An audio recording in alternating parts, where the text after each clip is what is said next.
Good. Okay, Coach. Well, a couple days into practice, obviously, what's been the biggest improvement from day one? Well, I like how our guys are competing. Each day's been a little bit more physical. Guys are understanding how to play in pads and still play smart. When you're just in half pads, we don't want guys on the ground, and it's rare that it happens, and that's a good thing. Yet we're still flying around, playing pretty fast. I liked, our one-on-ones, how we competed today. Guys are physically challenging each other, and you're seeing some guys step up and make plays. Is it too early, or are you starting to see guys maybe separate themselves a little bit now? It's still early, but again, you're seeing guys step up and make plays, and that's what gets you encouraged as a coach. You see some flashes of guys. To me, it's who's going to do that on a consistent basis. So, today, Miles Carr showed up and did some good things. I like what Damari Scott, LaKendrick Williams. Some guys are making plays, but they got to do it on a consistent basis. You guys keep telling them, though, what the expectations are, right? So each day they know what they need at practice and mentally too. Absolutely. And to me, the guys who are going to be playing for us at the end of the month are the guys that are going to be the day in, day out, every single day guys that show up and make plays. Is there one thing before we get to the scrimmage on Saturday specifically that you'd like to see improved? Maybe one thing that's lacking so far? Well, it's a little bit hard to say, Tommy, just because we're not in full pads yet. Tomorrow will be our first padded day. I want to see, how we're going to tackle.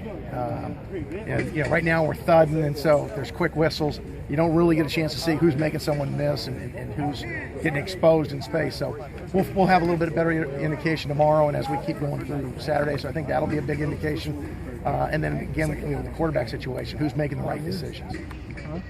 Who do you like so far in that group? Are they all still doing good things for you? Everyone's doing good things. As to be expected, the older guys a little bit further along, a little bit more mature. But we got some talented younger guys, so we're going to all get them reps. Different dynamic to have half the practice at Bulldog Stadium today? Yeah, we want to protect our fields. Our grounds crew's done a nice job of having that field ready. But when you go every single day, especially when we start getting into two-a-days on that field, it'll get chewed up if we don't, take care of it. So, it's a blessing having this field turf in here. We can get a lot of our individual work done outside with a ton of space, and come in here and do most of our team work. Kazada not in pads today. Was there any particular reason for that?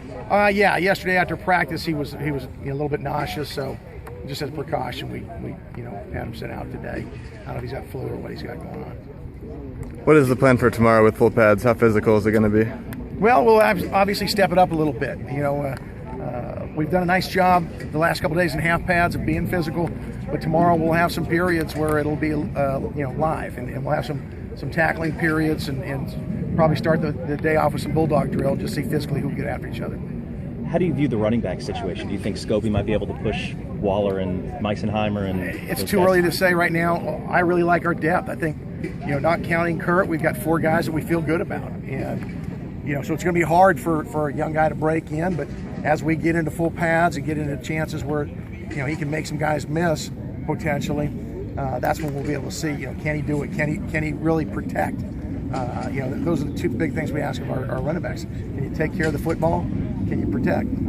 At what point do you start looking and focusing on USC and shifting away from specifically you guys? Well, we won't start into USC prep until probably the day of school or the day after school.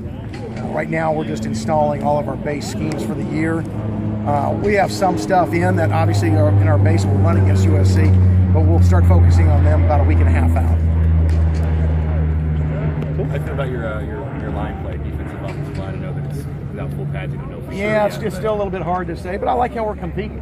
I think on both sides of the ball, our guys have improved. We're getting some good physical play, both sides of the ball.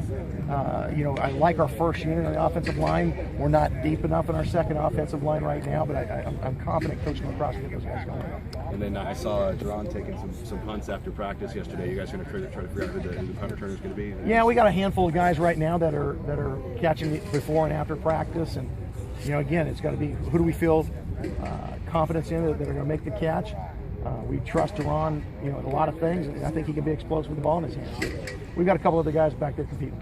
Curtis Riley seemed like he wants that job too. Yeah, I think he'd like to, and I think he'd do a good job. But again, we're charting every single day, and who's consistent in making the right decisions, making catches. Then once we start getting some scrimmage situations, we can make.